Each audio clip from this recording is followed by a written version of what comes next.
നമസ്കാരം. പതിരും കതിരും.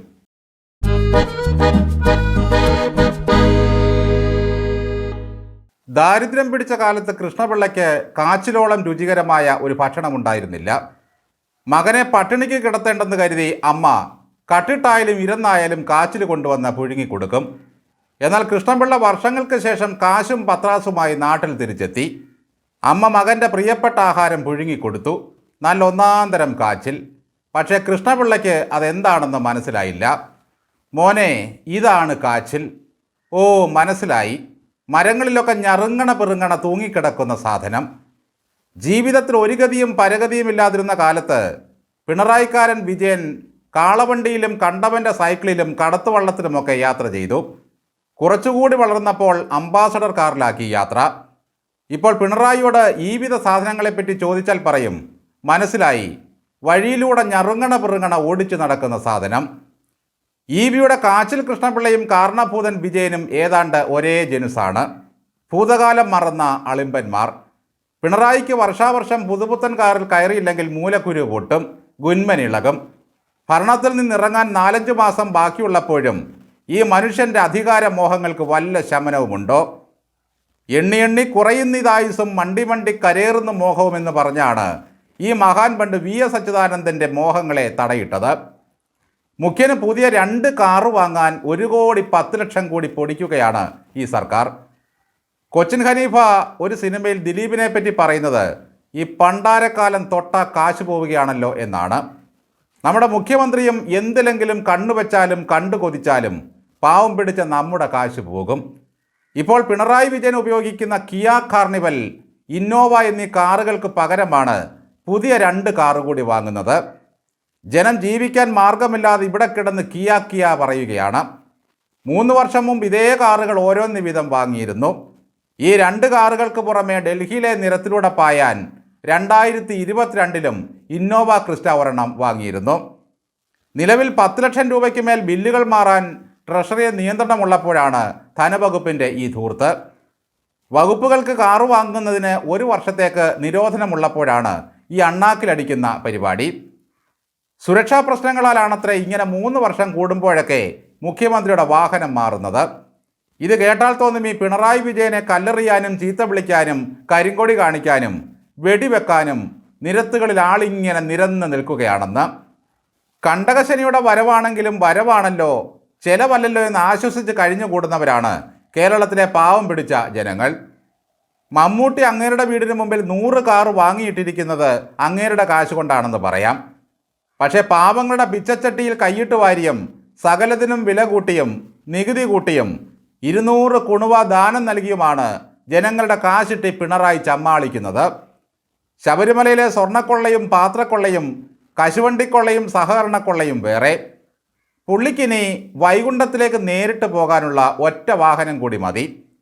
തെക്കൻ ജില്ലയിൽ പോകുമ്പോൾ ഒരു വണ്ടി, ഹൈറേഞ്ച് ചെല്ലുമ്പോൾ മറ്റൊന്ന്, വടക്കൻ കേരളത്തിൽ പോകുമ്പോൾ വേറൊരെണ്ണം, ആകാശത്തുകൂടി പറക്കാൻ ഹെലികോപ്റ്റർ ഒരെണ്ണം വാങ്ങിയിട്ടിട്ടുണ്ട്.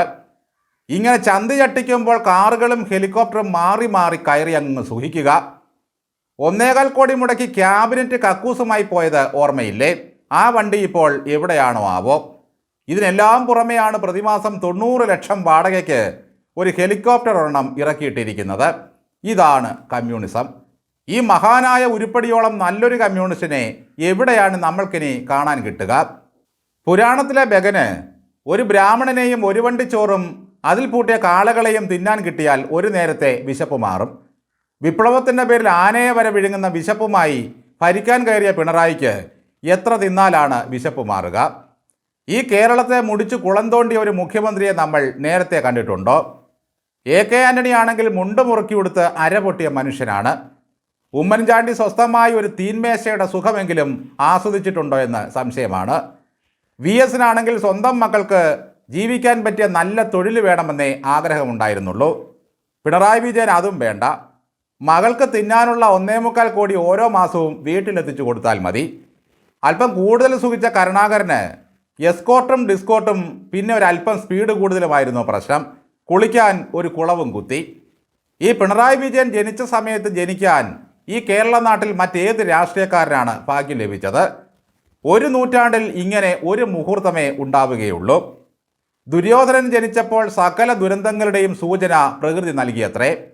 കാലൻ കോഴികൾ കൂവി, കഴുകന്മാർ അന്തരീക്ഷത്തിൽ വട്ടമിട്ട് പറന്നു, പച്ചമരങ്ങൾക്ക് തീപിടിച്ചു, തീരം തകർത്ത് നദികൾ കൂലം കുത്തി ഒഴുകി, അന്തരീക്ഷത്തിൽ അഗ്നിപ്രവാഹമുണ്ടായി, പിശാചുക്കൾ ചുടല നൃത്തമാടി.